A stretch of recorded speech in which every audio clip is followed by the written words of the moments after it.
Sie sucht nach einem Traum.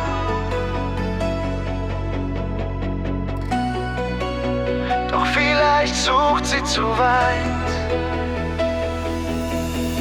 Sie sitzt im Café am Fenster und schaut hinaus ins Licht.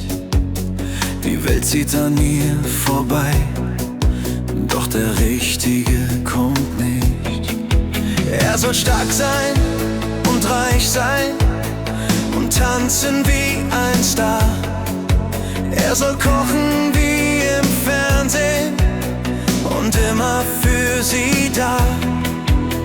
Doch irgendwo auf dieser Welt läuft vielleicht ein Herz allein, das sie glücklich machen könnte, doch es wird nie perfekt genug sein.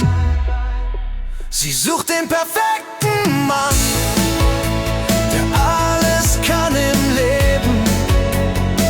Doch vielleicht liegt das Glück in den kleinen Dingen eben. Der perfekte Mann ist vielleicht gar nicht perfekt, sondern einer, der ihr Herz einfach ehrlich entdeckt.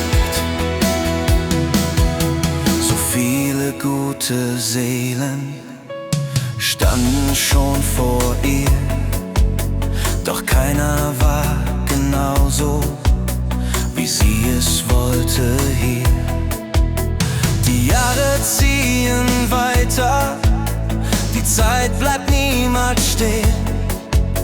Und manchmal merkt man erst zu spät, was man hat übersehen.